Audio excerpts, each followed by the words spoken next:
My name's Cathy Craig. I'm CEO and co-founder of INCISIV. I'm also Professor of Experimental Psychology at Ulster University.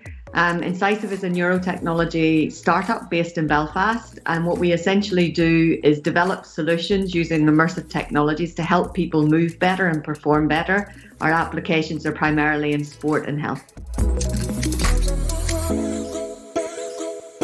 One of the barriers for me was really making that step from academia into entrepreneurship, probably not as young as many of the other entrepreneurs might be, and the challenge of not having a clue how to do that.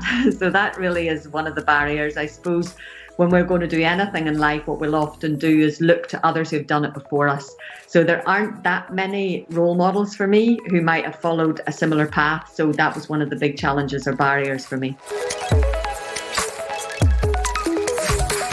In my opinion, I think there still is a perception that science and technology is predominantly male, but I do think it's starting to change. I think for women, and particularly younger women, I think there's an attraction to use technology for good. I mean, I'm a psychologist. We're predominantly female in the discipline, particularly for undergraduates. And usually it's because females like to be helping other people.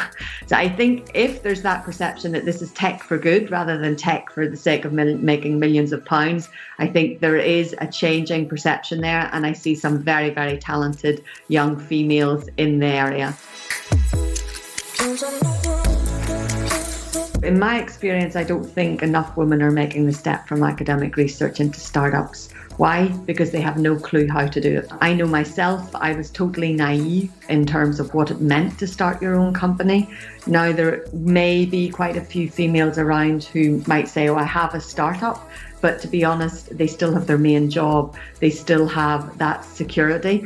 So I made the decision to leave my secure job because I knew a startup was going to be all-consuming. It's a big jump. It's a big step. And I suppose, again, it comes back to role models. There aren't many who do it. In fact, very, very few. I think universities could do more to help support this because I do worry that there's a lot of excellent work, excellent research that could be applied, that could be used to create value, economic value that gets left in research labs.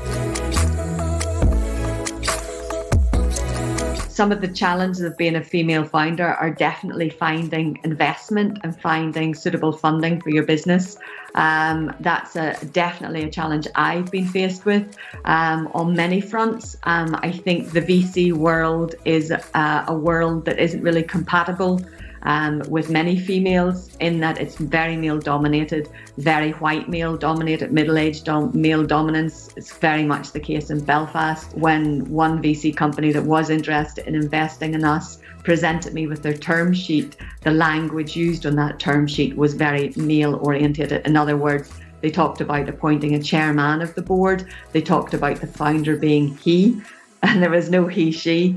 So again, the use of language and that inability for me as a female founder to identify with this term sheet and see myself fit into that. Just do it, go for it. I have absolutely no regrets, even though it's been very challenging at times, quite scary.